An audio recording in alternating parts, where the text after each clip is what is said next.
Halo, saya Taufik Erta. Lalu kita ngopi bareng di TVRI. Teman ngopi saya adalah Bang Halim. Siap. Luar biasa. Selamat datang di TVRI, Bang. Siap.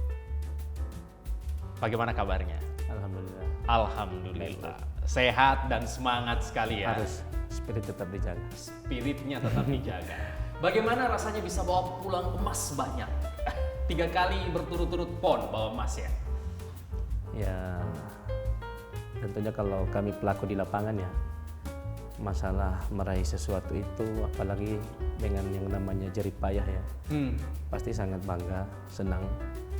Bahkan itu menjadi salah satu sejarah yang tidak akan bisa saya lupakan secara pribadi ya. Secara pribadi. Nggak bisa saya lupakan karena menggali dari bawah untuk menuju puncak itu ya nggak semudah membelikan telapak tangan.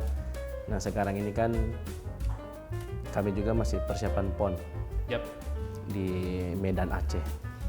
Nah kemarin kami harus merebut, sekarang kami harus mempertahankan. Ya. Nah bahasa pepatah itu terkadang muncul yang mempertahankan itu sulit. Gitu. Tapi menurut saya pribadi ya sebenarnya normal-normal saja. Tergantung cara kita berpikir, bagaimana kita menikmati saat ini, di sini, sekarang gitu. Tanpa memikirkan nantinya bagaimana, akan apa yang terjadi itu belakangan. Yang sekarang kita pikirkan bagaimana prosesnya yang berjalan ini. Ketika prosesnya bagus, kita bisa menikmati tempat yang ada sekarang ini, ya pasti di sana akan ada yang menunggu sesuatu hal yang baik. Itu dari saya. Luar biasa ya. Selain emas di PON 3 kali berturut-turut, Asian Games juga dapat? Asian Games 2018 kemarin. 2018. Ya, itu adalah sejarah pertama kali Indonesia bisa membawa pulang 1 medali emas, 1 perak, dan 2 perunggu. Itu momentum yang tidak pernah, ya menurut saya pribadi ya, tidak akan kedua kalinya datang di diri saya gitu. Makanya momentum itu yang sangat mengharukan. Bahkan dari momentum itu banyak pengalaman yang saya dapat sampai dengan detik ini. Pengalaman itu menjadi satu spirit saya untuk bisa menikmati hidup ini. Yuk, orang mau bagi-bagi ini pengalaman ke orang-orang. Biar kemudian ada inspirasi yang dia dapat dari Bang Halim. Terutama yang tadi saya menggarisbawahi itu Bang, soal prosesnya yang tidak mudah. Dan kalau mau cerita proses dari awal mungkin Bang bisa kasih bocoran ke torang. Apa yang sudah dilakukan selama ini sehingga akhirnya ada prestasi besar itu yang akhirnya diraih? Jadi kalau bercerita proses ya, proses itu ya pasti kita awali dengan niat. Ketika kita punya niat yang tulus, pasti alam semesta itu udah genggam. Itu pasti. Ya kan? Pikiran dengan jiwa ini ketika nyatu, dia pasti tahu apa yang kita lakukan ke depan gitu. Nah, proses itu dari waktu, gerakan tubuh, itu yang harus kita benahi sebelum kita melakukan di tempat latihan. Ini dulu yang kecil, non teknisnya dulu, belum di teknisnya. Ketika non teknisnya sudah bagus, pasti teknisnya bagus, gitu. Ketika kalau kita menyerempet ke sini ya, jadi kita kalau menyerempet ke sini, kita bertemu dengan dia dulu, apa yang ada dalam diri kita, ya kan? Kita ke sini dulu, pasti dia akan memberikan jalan yang terbaik. Gitu. Bagaimana dia membukakan jalan, sedangkan kita tidak mau mengetuk pintunya. Gitu. Itu pepatah dari saya pribadi. Filosofis sekali, luar biasa ya. Ya katanya seorang yang sang juara itu bukan hanya dari tindakan saja, tetapi memang ada tindakan yang dari dalam. Gitu. Mentalnya sudah mental juara. Tepatkah Anda bilang begitu? Wah. Ya kalau saya pribadi mengatakan itu nggak boleh, karena takutnya nanti ada perasaan sombong yang akan datang gitu, gitu Pak. Jadi Ya itu menurut orang, tapi menurut saya pribadi itu adalah sebagian dari cinta kasih Allah yang dia titipkan ke saya. Gitu. Itu. Takraw. Iya. Takraw. Sejak kapan tertarik? Saya pertama itu tahun 2003. 2003. 2003 itu saya masih mengenal sepak lilinga. Itu sepak takraw, sepak lilinga itu sepak tradisional Indonesia, Gorontalo. Gorontalo, lilinga. Iya. Jadi pada waktu itu di depan rumah itu ada sekelompok orang tua yang lagi main bola kecil, Iya. tapi mereka melingkar. Ya. Gitu. Nah setelah itu karena mereka timbul rasa bosan, langsung membuat lapangan dan di situ saya tertarik. Lilinga ini. Ya, tertariknya saya di situ, Bang. Di umur berapa itu, Bang? Saya kelas 2 SMP kalau nggak salah. 2 SMP. 2 SMP. Awal mula benar-benar dari situ. SD sebelumnya belum dapat ini takraw sebagai sesuatu yang saya amat. SD itu malah main bola. Main bola. Iya. Kemistrinya saya memang di pemain bola sebenarnya. Ya. Tapi karena di sini ada kesempatan dan saya pikir juga peluangnya sangat besar, ya saya lebih ke sini, memfokuskan diri ke sini. Yang lain bukan saya tinggalkan, tapi saya lebih memfokuskan yang ada di sini. Gitu. Masih ada yang main lilinga ini sampai sekarang? Sekarang saya belum pernah lihat, tetapi karena mungkin ada daya tarik dari kami yang pernah membawa medali emas ya, malah sekarang itu paling banyak orang yang main di lapangan itu, yang sudah bikin lapangan sepak takrawnya toh. Di mana ini? Di Dulomo sini ada, Dulomo, yang lokal-lokal ya. Oke. Di Dulomo, di kota sini ada juga, di wilayah Limboto juga ada. Itu teman-teman lokal juga banyak yang main. Di Tilamuta juga ada sana. Waktu tahun kemarin kami ikut tarkam di sana. Luar biasa. Nanti tolong cerita banyak lagi, Bang Halim. Mau minum kopi dulu? Oh, Boleh siap. minum kopi ya? Boleh. Siap. Dulu, silakan.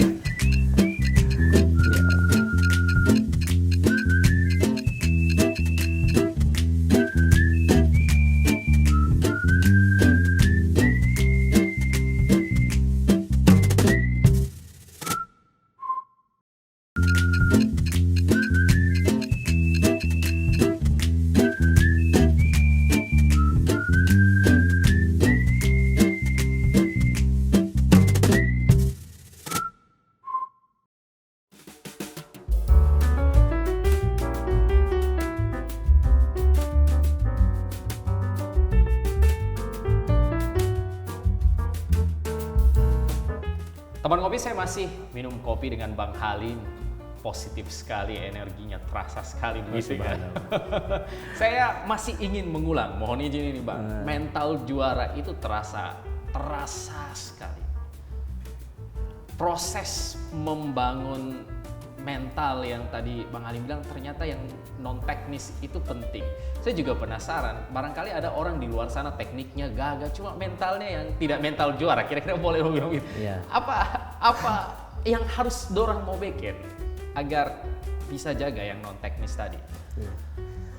Itu yang pertama, tentunya kayak saya punya teman-teman sekarang yang lagi pelatda dengan saya itu usianya sangat jauh berbeda, ada sekitar 12 sampai 11 tahun. Saya hanya pesan sama mereka, ketika ingin mencari mental yang bagus, ingin menjadi seorang juara, bukan hanya kita hebat di lapangan, bukan, tapi kita harus hebat dari semua sisi, semua ufuknya. Dari semua sisi? Iya, dari semua sisi. Yang pertama, dari kehidupan pribadi dulu. Ini bisa diatur nggak ini tubuh ini? Oke. Bisa diatur nggak diri ini, pikiran ini, jiwa ini?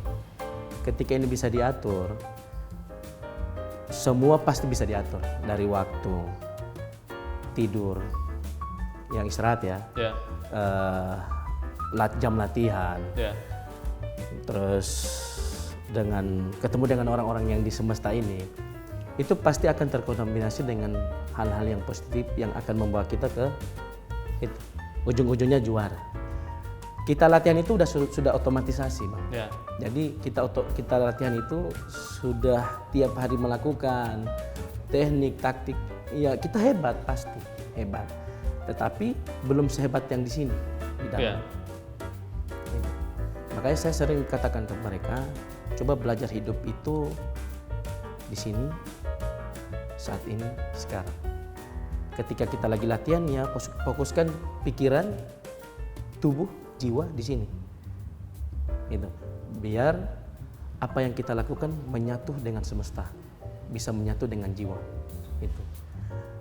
Kita tidak usah minta juara, Yap. maka juara itu akan datang sendiri dengan proses kita yang tadi itu. Gitu. Jadi proses baik, hasil pasti baik. Menyadari ini ternyata penting itu kapan, Pak?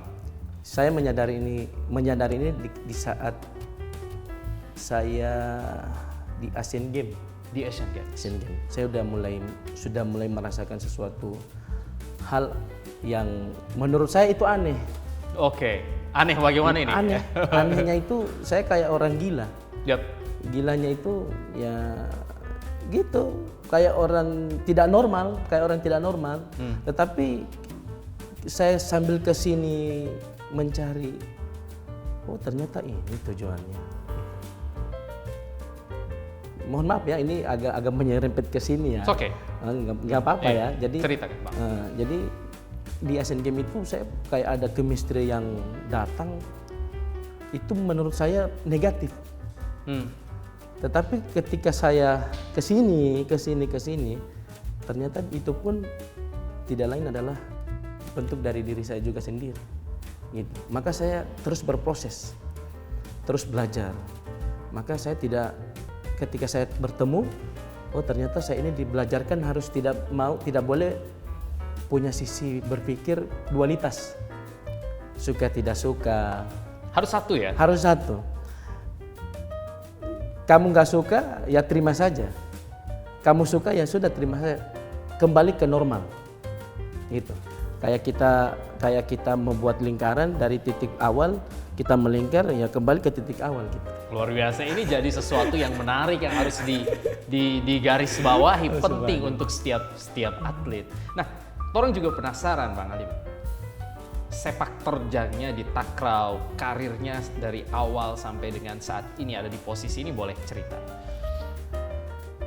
Masalah karir ya? Iya. Masalah karir itu ya tentunya tergantung proses ditempanya kita. Sekuat-kuatnya kita, semampu-mampu kita, dan bagaimana cara kita memposisikan ini. Ini awalnya ini kan hanya hobi Bang. Berawal dari hobi? Hanya hobi. Nah nggak taunya ternyata hobi ini telah menjadi berkah di saya. Yeah. Yang awalnya hanya bermain begitu saja, ternyata hobi ini telah menghasilkan. Itu. Ya Allah. Jadi apa ya? Karir saya ini, kenapa sampai dengan detik ini saya tidak mau berhenti ya? Yeah. Karir saya ini tetap berjalan seperti ini. Bahkan banyak orang bilang, kamu kok masih kuat? Badan sudah gendut begini masih kuat saja latihan begini-begini. Kamu pakai doa apa sih? Oh, ada yang bertanya begitu? Ada. Ada doa apa? Kamu pakai doa apa? Ya gitu. Begitu ya? Saya bilang, saya tidak pakai doa apa-apa. Hanya satu yang saya pakai, hanya kesadaran. Dulu takraw ini wajib buat saya. Oke. Tapi sekarang bukan lagi kewajiban buat saya, tapi sudah kebutuhan. Cara pandang itu ternyata bisa mengubah ya? Mengubah, ya. Jadi kamu latihan wajib itu buat kamu, sekarang tidak. Bukan wajib, tapi butuh saya di sini. Barat Olo ini Bang, kalau mau lihat itu latihan ya. Sebagai kewajiban dibandingkan kebutuhannya, orang cari begitu ya? Gitu. Jadi biar tidak ada kesan, wah saya ini sudah ada semua, bahasa kasarnya, sudah ada dari segi ekonomi, dari segi pekerjaan, sudah ada semua. Nantinya takutnya ada kesan, tinggal cari duit kamu ini di olahraga. Saya tidak mau begitu. Ya. Karena apa yang hidup di dalam tubuh saya ini banyak orang tidak tahu. Sabantar. Kasih tahu boleh. Oke, Bang Halim mau minum kopi dulu, silakan.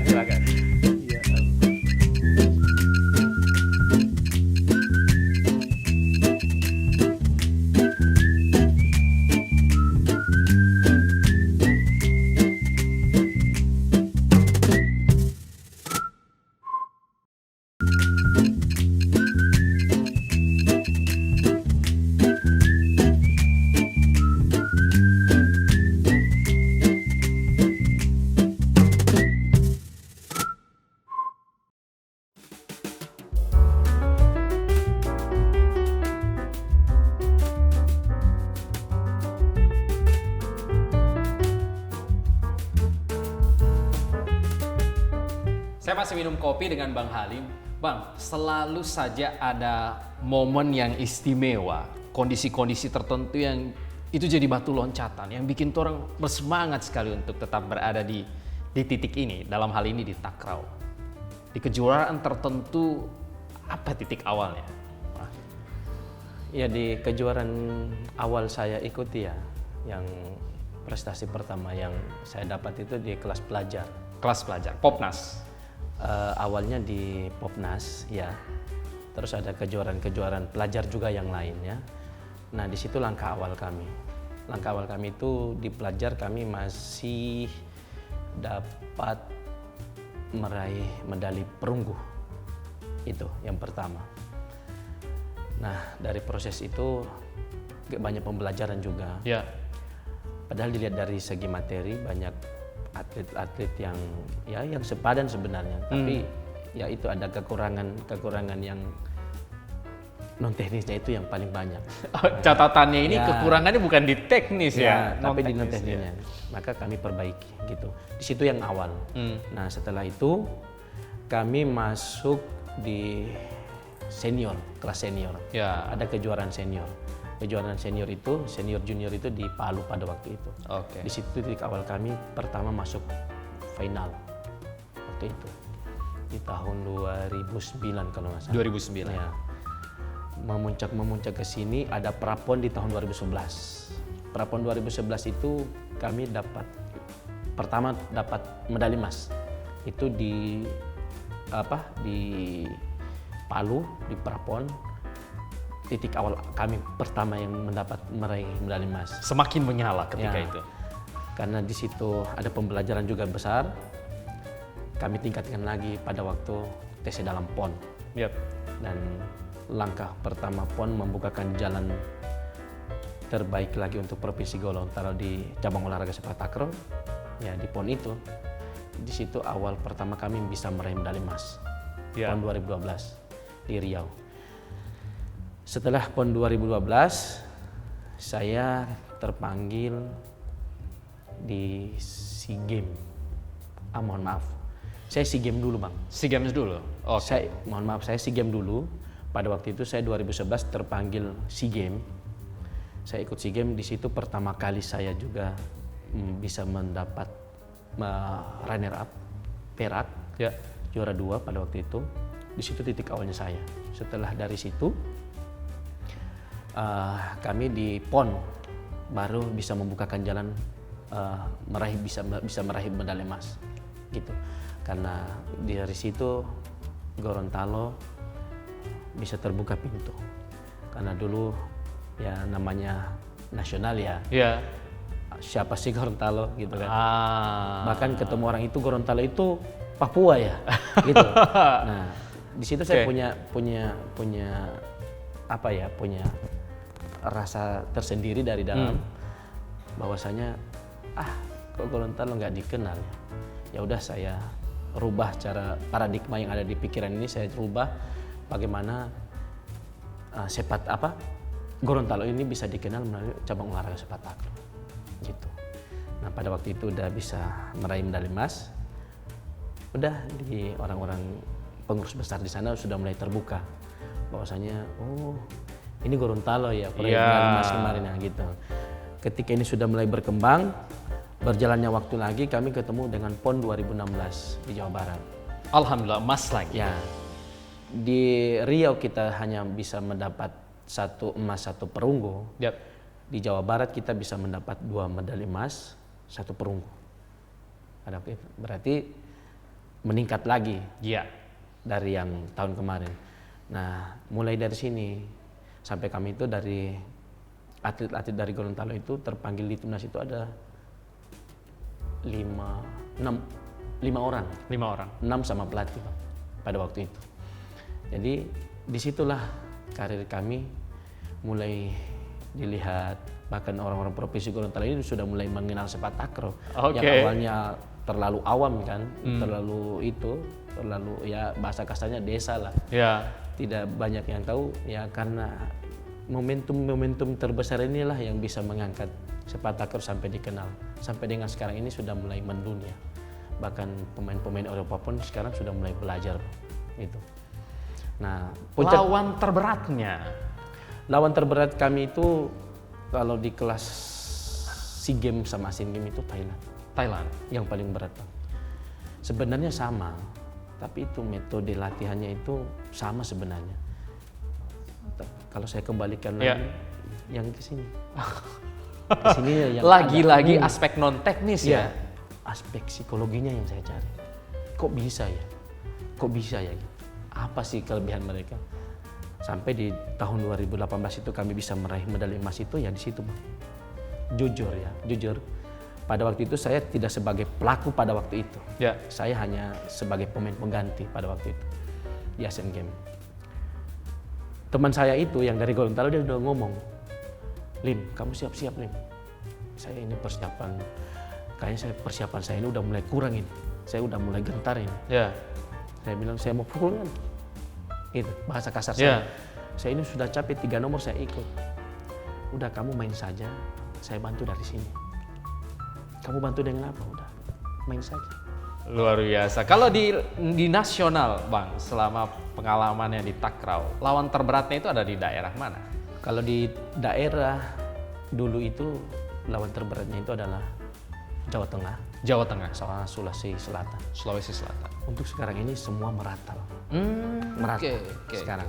Tidak bisa diprediksi lagi siapa yang menang, siapa yang hebat, siapa yang jago. Nah, semua rata. Siapa yang siap, siapa yang mentalnya kuat, pasti dia yang juara.